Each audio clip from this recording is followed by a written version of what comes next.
നമസ്കാരം. 9 മലയാളം ന്യൂസിലേക്ക് സ്വാഗതം. ഇന്നത്തെ പ്രധാന വാർത്തകൾ. രാഷ്ട്രപിതാവ് മഹാത്മാഗാന്ധിയുടെ പാദസ്പർശമേറ്റ അടൂർ വടക്കെടുത്തുകാവ് സ്കൂൾ മുറ്റം.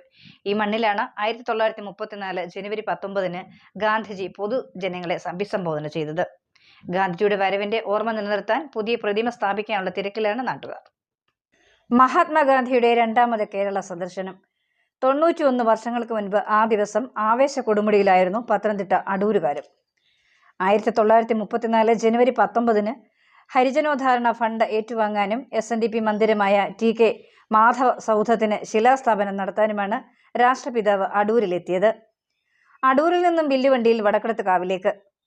വഴിയിലുടനീളം ജനം ആവേശത്തോടെ സ്വീകരിച്ചു. വടക്കെടുത്തുകാവിൽ ഇപ്പോഴത്തെ ഗവൺമെന്റ് ഹയർ സെക്കൻഡറി സ്കൂൾ സ്ഥിതി ചെയ്യുന്ന സ്ഥലത്തെ ആൽമര ചുവട്ടിൽ ജനങ്ങളുമായി സംവദിച്ചുവെന്ന് പഴമക്കാർ പറഞ്ഞു കേട്ടിട്ടുണ്ട് എന്ന് Adoor block Congress general secretary N. Kannappan പറഞ്ഞു. 1934 ജനുവരി 19 മഹാത്മാഗാന്ധി നമ്മുടെ വടക്കെടുത്തുകാവ് സ്കൂളിലേക്ക് അല്ലെങ്കിൽ ഈ സ്കൂളിന്റെ പരിസരത്തേക്ക് കടന്നു വന്നതായി ചരിത്രം പറയുന്നു.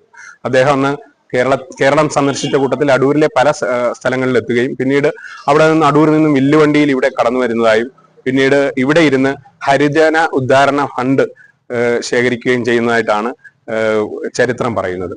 യഥാർത്ഥത്തിൽ ഞങ്ങൾ ഈ നാട്ടിൽ ജനിച്ചത് വളരെയധികം ഭാഗ്യമുള്ളവരായിട്ടാണ് ഞങ്ങൾ കരുതുന്നത്. കാരണം മഹാത്മജിയുടെ പാദസ്പർശമേറ്റ ഈ മണ്ണിൽ ജനിക്കാൻ സാധിച്ചത്, പിന്നീട് അദ്ദേഹം ഇവിടെ വന്നിരുന്ന ഈ സ്കൂളിൽ പഠിക്കുവാൻ സാധിച്ചതൊക്കെ വലിയ ഒരു നേട്ടമായി, ഒരു ഭാഗ്യമായി കരുതുന്നവരാണ് ഞങ്ങൾ. 2012 അഡ്വക്കേറ്റ് പഴകുളം മധു ജില്ലാ പഞ്ചായത്ത് വികസനകാര്യ സ്റ്റാൻഡിംഗ് കമ്മിറ്റി ചെയർമാനായിരുന്ന കാലത്ത് സ്കൂൾ പരിസരത്തെ ആൽമര ചുവട്ടിൽ മഹാത്മാഗാന്ധിയുടെ പ്രതിമ സ്ഥാപിച്ചിരുന്നു. എന്നാൽ 2 വർഷം മുൻപ് മരത്തിലെ ശിഖരം വീണ് പ്രതിമയ്ക്ക് കേടുപാട് സംഭവിച്ചു. തുടർന്ന് ഇപ്പോഴത്തെ ജില്ലാ പഞ്ചായത്ത് അംഗം കൃഷ്ണകുമാറിന്റെ നേതൃത്വത്തിൽ പുതിയ പ്രതിമ സ്ഥാപിക്കുന്നതിനുള്ള പ്രവർത്തനങ്ങൾ സജീവമായിരിക്കുകയാണ് PTA പ്രസിഡന്റ് വിനോദ് അടക്കമുള്ളവർ. പത്തനംതിട്ട ജില്ലയിലെ മഹൽ അംഗങ്ങളുടെ കൂട്ടായ്മയായ സിറ്റിക് മഹൽ മെമ്പേഴ്സ് അസോസിയേഷന്റെ നേതൃത്വത്തിൽ രണ്ടാമത് ഗ്രാൻഡ് സൗത്ത് കേരള ഖുറാൻ ഫെസ്റ്റ് സംഘടിപ്പിച്ചു. തനാഫൂസ് 25 അടൂർ ഗ്രീൻ വാലി കൺവെൻഷൻ സെന്ററിൽ നടന്ന സമാപന സമ്മേളനം പ്രതിപക്ഷ നേതാവ് BD സതീശൻ ഉദ്ഘാടനം ചെയ്തു. നിന്ന് രക്ഷപ്പെടാൻ ഓടി ഒളിക്കുന്ന ഒരു പിഞ്ചു കുട്ടിയുടെ ചിത്രമുണ്ട്. നാപ്പാം ഗേൾ എന്നാണ് അറിയപ്പെട്ടിരുന്നത്. അത് എല്ലാവരുടെയും മനസ്സിലുണ്ട്. ആ കുഞ്ഞ് ഓടുന്നത് ഒരു പെൺകുട്ടിയാണ്, കൊച്ചു പെൺകുട്ടി ഓടുന്നത് ഇല്ലേ, ഒരു ചിത്രമായ ലോകത്തിൽ വന്നത് ഒരു ഫോട്ടോ. ആ ഫോട്ടോ ഒരുപാട് ആളുകളെ സ്വാധീനിച്ചു. യുദ്ധത്തിനെതിരായ പ്രക്ഷോഭങ്ങൾ ഉണ്ടാക്കി. വിയറ്റ്നാമിൽ യുദ്ധം നടത്തിയ അമേരിക്കയിൽ തന്നെ ജനങ്ങൾ തെരുവിലിറങ്ങി യുദ്ധം അവസാനിപ്പിക്കൂ, ഈ കുഞ്ഞുങ്ങളെ വേട്ടയാടുന്ന യുദ്ധം അവസാനിപ്പിക്കൂ എന്ന് 53 കൊല്ലം മുമ്പ് പറഞ്ഞു, 1972. പക്ഷെ ഇപ്പൊ കുഞ്ഞുങ്ങളെ കൊല്ലുന്നത് നേരിട്ട് കാണാം. ആർക്കും അമേരിക്കയിലും പ്രക്ഷോഭമില്ല, ലോകത്തൊരിടത്തും പ്രക്ഷോഭമില്ല. ഐക്യരാഷ്ട്ര സംഘടന ഇടപെടുന്നില്ല, ലോകത്ത് ആരും ഇടപെടുന്നില്ല. ഐ ഫീൽ നത്തിങ്, അതാണ് പുതിയ ചിന്ത. എനിക്കൊന്നും തോന്നുന്നില്ല, ഒരു വികാരമില്ല. കാരണം വേറെ കുഞ്ഞുങ്ങളാണ് കൊല ചെയ്യപ്പെടുന്നത്. ഇതാണ് ഇന്നത്തെ ചിന്ത. 53 കൊല്ലം മുമ്പ് ഈ നാപ്പാം ഗേളിന്റെ ചിത്രം കണ്ടപ്പോൾ ലോകത്ത് മുഴുവൻ വലിയ പ്രക്ഷോഭങ്ങളും.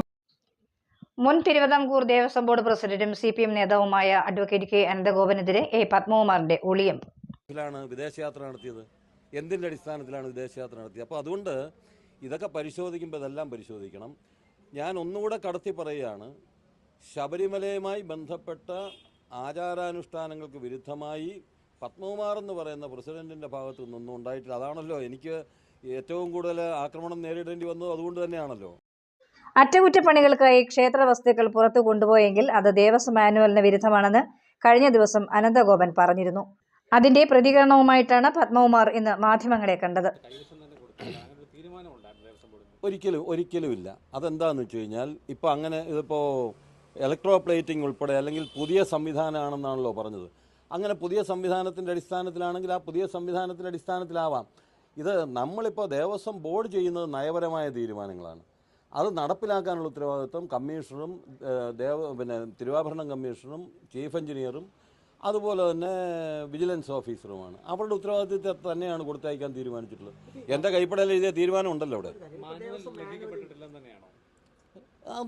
നമുക്ക് നോക്കാം. അവർ ഒരു പുറത്ത് ദേവീക്ഷേത്രത്തിൽ നവരാത്രി സംഗീത ഉത്സവത്തിൽ വയലിൻ നാദവിസ്മയം തീർത്ത് ഗംഗാ തരംഗം.